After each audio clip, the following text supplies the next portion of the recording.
Ladies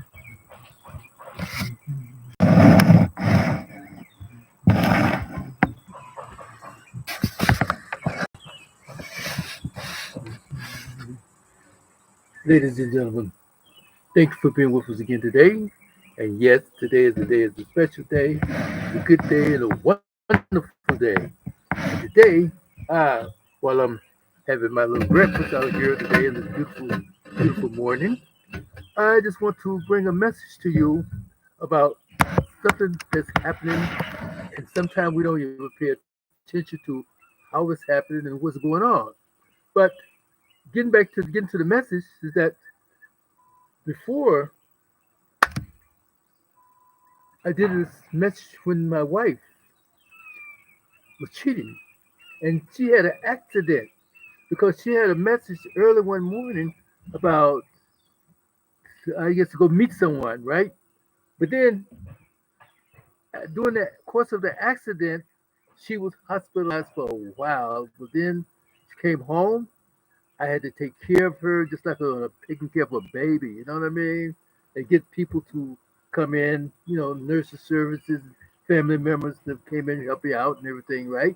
I took some time off of my job, which was good, and then being appreciative and everything. But then again, after about I say about 4 or 5 months or so, she was coming back to her situation, coming back to herself and everything, and then she wanted to talk. Well, I always wanted to talk because I found out then going through her phone when the hospital gave me her purse and everything, all of the valuables. I came home, but I didn't pay any attention to her phone for about maybe a couple of weeks after she, gained conscious and everything. I'm taking care of her and feeding her, medication, all that good, all that good stuff, right? Anyway, so about 2 weeks after she's at home, I'm going through her phone and she's looking at me and then she started tearing up. You know what I mean? But she can't say nothing or do anything because of the accident and the brain had messed up and it was rough. It was rough. Anyway, so now I'm going through her phone and I'm finding out that she was rushing to meet someone. Oh yeah, she was rushing to meet someone early in the morning. It's like way before time for her to be going to work, right? So anyway, I am like, what's going on here? So I don't say anything because when a person is sick and they're like almost on their deathbed and everything, you don't really want to say nothing to really upset them, especially in a mental position, emotional thing, right? So I didn't say anything. After maybe a couple of months, she started coming back together, limbs and the wound healed and everything. It sounded good. And so she could talk a little bit and everything, but I still didn't say anything. But I continued to minister to her, pray for her, and let her know that I'm here. And now she knows that I know about what the situation was and everything. I know now that she left out of the house that morning to meet someone and had an accident because they said that that car was messed up because she was going fast, right? And I read the text message. What really got me is that the message said, "Hurry up, I need to see you." Right? So she said, "I'm on my way." And then another message came through and said, "Where are you?" And she replied, "I'm almost there. I can't wait to see you." Right? So now she's saying all this, "I can't wait to see you." Like, I know it's something going on. So anyway, like I said, I don't say anything for maybe 2 months. Now, an update. 4 months later, 4 months later, I see her, taking her to the doctor in the wheelchair and the lift and all that good stuff and everything, having a visiting nurse to come through. every so often. She still can't really walk and like she really want to because her legs and her back is messed up and everything. But going to therapy and rehab and all that good stuff, you know what I mean? She's coming back good and strong. Anyway, now here it is 4 months later and she's talking. So now it's time to, hey, let's see what's going on here. Let's see what's going on here now, right? And I'm feeding and taking care of everything. Anyway, so I'm asking her, you know, I understand now that you was on your way to meet someone. And I'm not going to be stupid and, like, oh, baby, maybe it was this. Maybe. No, no, no, no, no, no. I'm going straight out the gate. Look, I know that you were meeting someone, and I know that something was going on. And I'm not asking you, do you want to talk about it? I'm asking you right now, right here, right now. We are talking about this going on. I want you to tell me what is happening right here, right now, with you, because I know you haven't seen this person, and since you've been having that, this is an accident, and I know he has not sent a card, a call here. He probably asked the people that at the job that maybe stop by and check with them. You know what I mean? But he's not showing his face here. He's sending no cards, no flowers, or nothing because I would know them. I would know this, and I don't expect for him to see that or do that. So, what made you transpired you to go in that direction? I just want to know right here, right now, for my sanity and my safety. Because I ain't gonna ask you no question about are you cheating? Because I know damn well you were cheating. So therefore, let me know what's happening. I'm trying to be calm now, and I want you to be calm. But I need to know where to go and how far we will take this. Are we going to like make these decisions? Make a decision because I'm not a child and you're not a child. I hurt, but I can get over the hurt. All right? I have forgiven you for the situation. And I'm not going to play games with you. And I hope that you don't play games with me. So let's be an adult. You know what I mean? That's the when you start to, if you get well, you decide you want to get up out of here. I'm here for you and with you, and I will always be there for you at any time. But I just want to know right here, right now, your decision. And then I want to know about the situation because I don't even know the person's name. I don't want to know none of that mess. I just want to know why did you go in that direction. So out of her own mouth, she said again, I'm sorry I hurt you. I'm sorry about the accident. I have to lay it up and you have to take care of me. I really appreciate you. I thank you. Even though she tried to commit suicide when she found out that I knew about what happened because she wouldn't take her medication and then she wouldn't eat. No, you ain't going away from me like this. You ain't starving yourself to death. And you better you're gonna take your medication because I'm not gonna give you over medication, and the nurse is not gonna give you over medication. So the only thing you could do is to starve yourself to death or do something crazy. All right, but you ain't going away from here like that. No, not on my watch. So anyway, so now we talking. She's talking to let me know about what went down for my sanity and then for her closure, for her healing process to get started. See, we're not gonna baby this and we're not gonna sugarcoat nothing. Just talk to me as a man and a woman or your husband and wife. Because you're still my wife and I still love you and I still care for you. And I want you to always know that I care for you. So anyway, she started talking again about what happened. She said this guy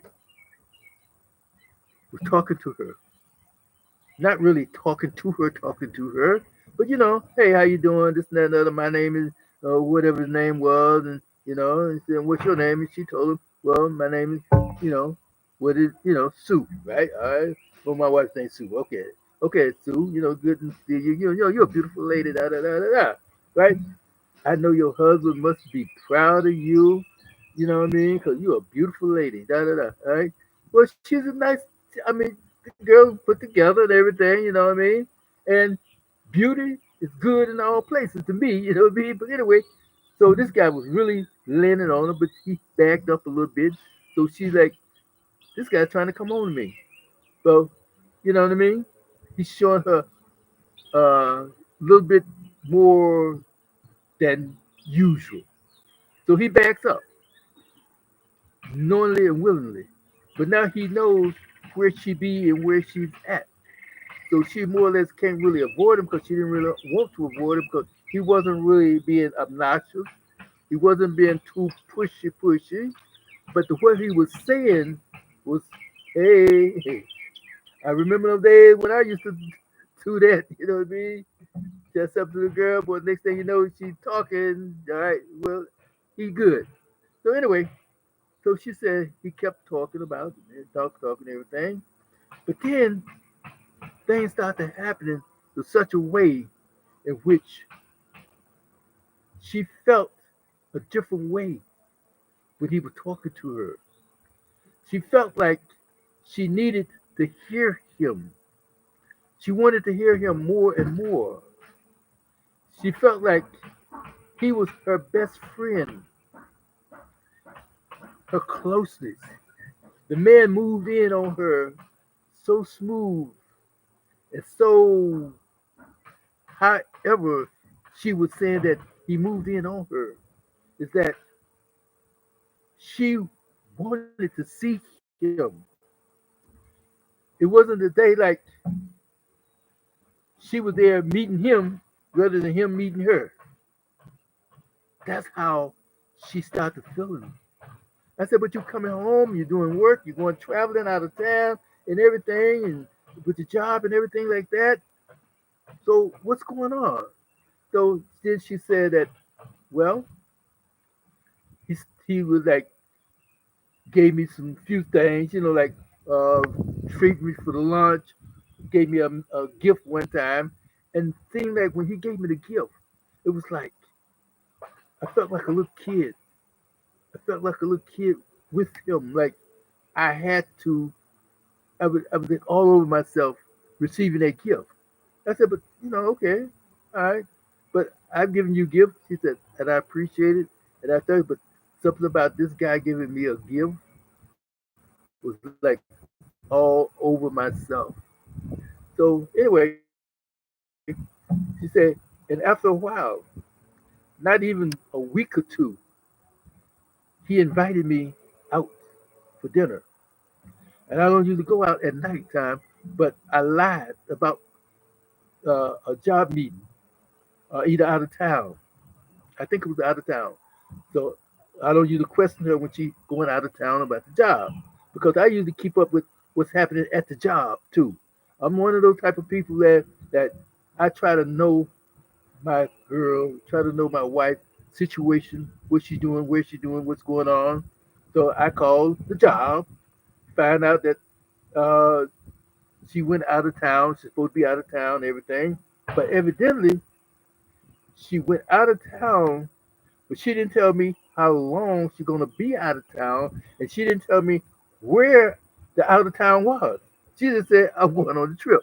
You know what I mean? It's like trip was like in the next state, and it was like for maybe a meeting, right? I'm like, okay, well, she out of town. She didn't say how long, and I didn't ask her how long and everything. So anyway, that was cool. So she met the guy, and they went out for dinner. And next thing you know, she said they wound up at his place. Wound up at his place, and she could not resist his approach. The guy was coming on to her so hard and so good and so smooth that she said she was undressed.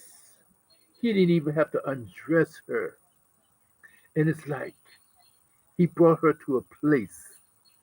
She said, I know you're good, baby, and I know that you're wonderful, but it was something about this man that took me to the heights that I'd never been before, and I desired it.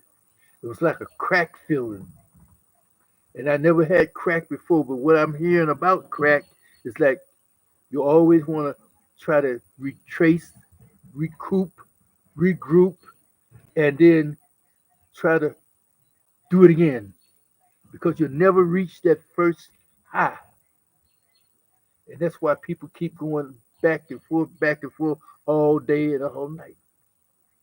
And she said, I went there and I felt like I couldn't live without it.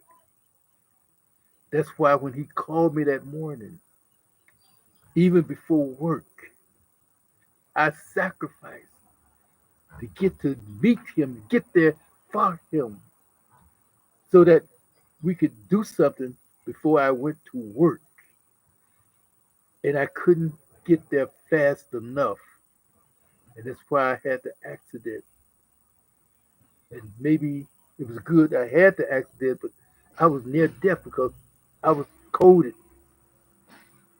And like I say, you told me about how bad it was and everything, the accident, and I can never apologize to you for hurting you. I can never apologize to you enough for betraying you. But I am so, so sorry. But then the bad part about it is that I am not remorseful for the fact that of the, what happened. I regret about what happened, but the way it happened and how I felt, I'm sorry, baby. I'm sorry, baby. I loved it. And I was there. I must have been possessed. And this is what happened. This is what happened, my wonderful people. When she told me that she felt that she could not help herself and how it was to her, it was like an addiction. It was like something that she could not stop herself from doing because after a minute, she didn't want to stop what she was doing. She couldn't stop if she wanted to, but then she didn't want to. This is the type of person that will leave her husband and children and follow someone else. And we hear so many stories about that. We hear so many stories about how a woman betrayed her husband to be with his brother, the brother-in-law syndrome, or the father place. Yes, that even happens too. Whereas a man, has a demonic spirit, some kind of a spirit about him that can draw a woman and put her into a situation or a place she can't say no. She can't say no. Or either sometimes we get those people like he don't want to give up. He don't want to let go. They've been married, they've been divorced and carrying on. Oh boy, he's lying. Anyway, that she know that it's bad. He know that it's bad, but he don't want to give up. He's not giving up. And she's there telling him, like, I can't be bothered with you. I can't mess with you no more. But yet and still, he keep pushing up on her. He keep messing about her. So therefore, out of consciousness and out of a good sense that she says that I yield to them. I yield to that person. And when a person can yield to you because you ain't gonna let go, because you know that this person is dangerous and he might just hurt your husband or hurt your children or do something or rape you or hurt you bad. And this is what happens so many times when a man says he love a woman, he's possessed by her charms and possessed by her looks and everything, and he's there. He needs help really bad because he will not let go, and now she's involved with him because she's afraid what he might do because no one is helping her. It's not like in the old days when when a woman had a family and that family would get together. If he tell they tell that dude, look here, back off. This is my cousin, this is my auntie, this is my sister, this is my mom. Back off. The guy backed off usually, but today these dudes are so crazy.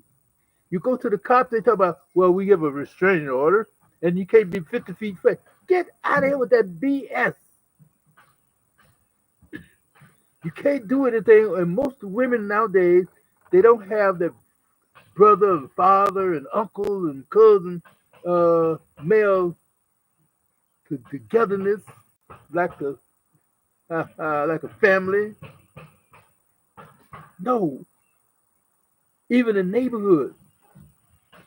The neighborhood used to say, okay, if a girl walking down the street, you ain't gonna mess with that girl because she in the neighborhood. He's in her area. Unless she's one of them rowdy girls, everything, and even they was protected. You ain't gonna mess with that girl. Somebody from out of the neighborhood come try to talk with her. You have about 50 dudes up on this guy for trying to mess with her, and she'll have to say, hey, oh, leave him alone. He all right. Have to say he all right. But today, oh my God, this is rough out there. And people are not paying attention to what's happening. They're not being observant to what's going on. A girl can live by herself, be by herself, and die by herself, and no one even notices. That's why so many women today been missing thousands and thousands, up to like I would say about 80,000 from the last part of uh, 23 to even today, way up in those numbers like that. Almost over 100,000, about 100,000 women and girls, young boys have been missing, missing in the last part of 23, and this is just not even a half of 24 yet. So look at what's going on in this world, people. These possessive people are really out to kill, steal, and destroy. Because that's what it's all about. So we have to really pay attention to our women. Pay attention and find out where they're hurting. What's wrong with them? Let them have a friend, a good friend, a true friend, a bunch of friends, even. Not know, okay, everything and I hate to say this, sometimes when a woman have a male friend, well, I don't do nothing without my friend, and we gossip. That get out of here with that mentality.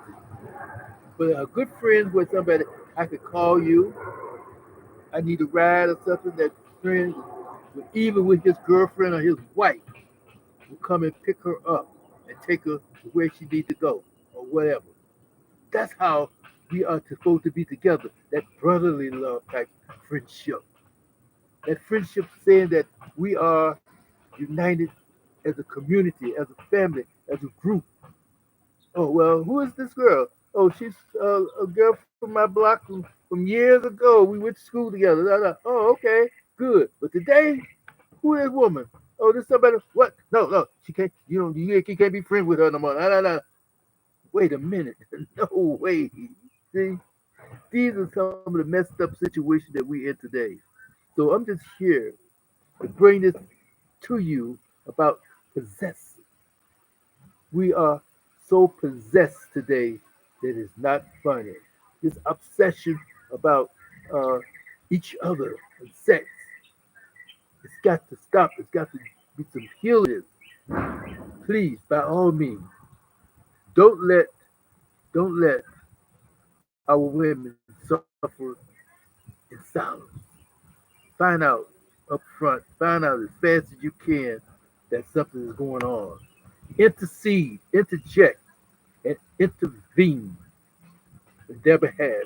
Even though they said no, just like one case where a man and his wife was having a little problems and everything.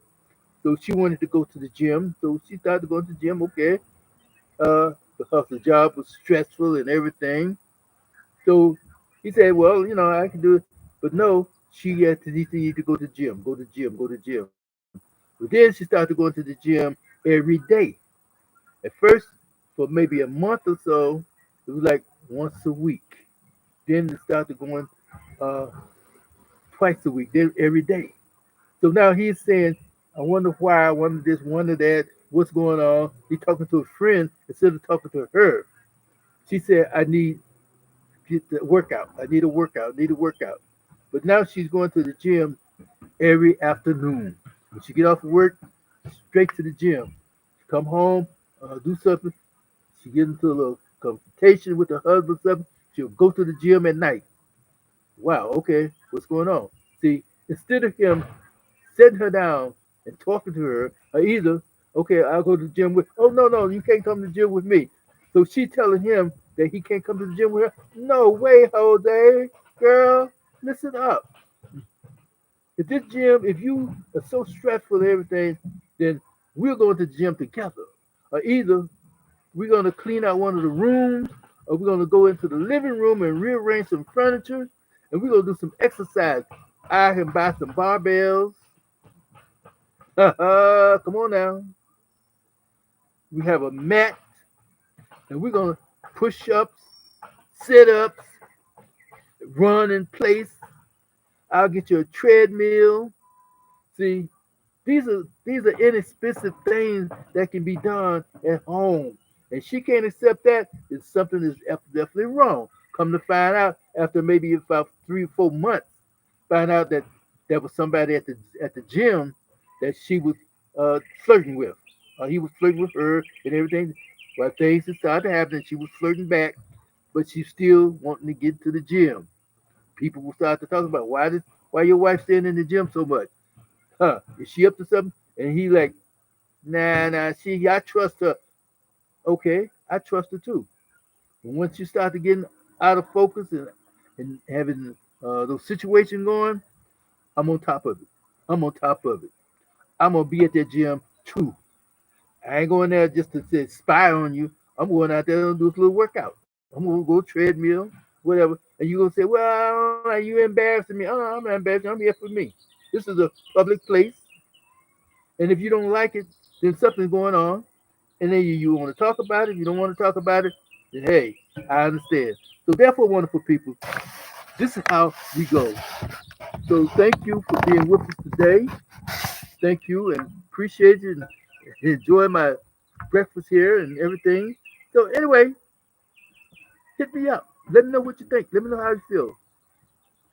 We're here together and let us live together and let us have that love and compassion and understanding together so that nothing bad can happen to our beloved wives, sisters, mothers, daughters.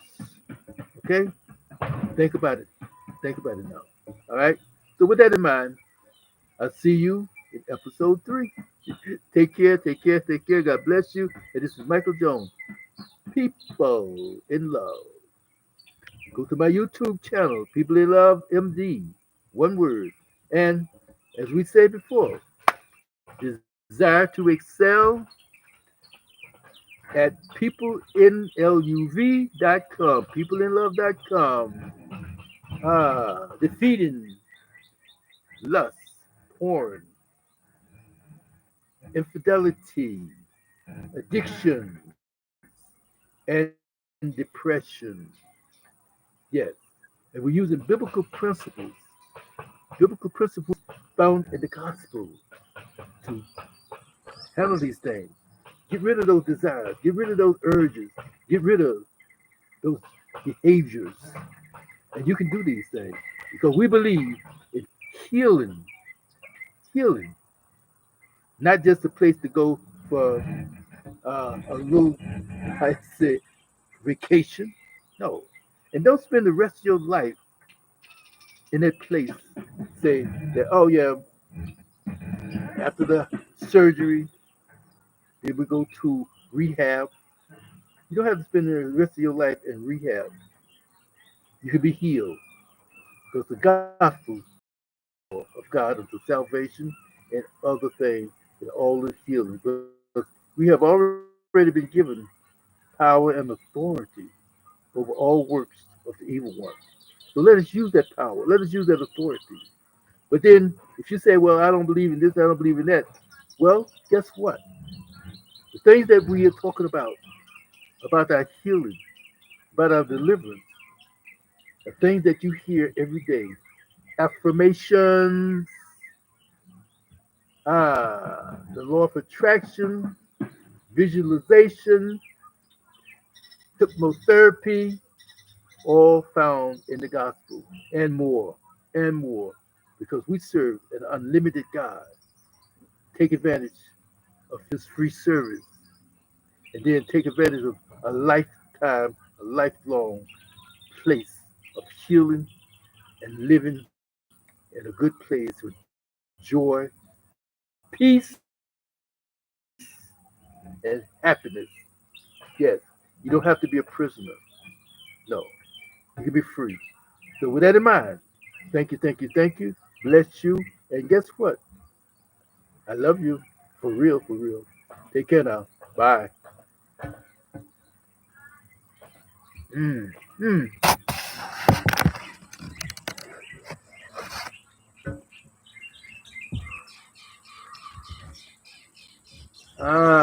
You go.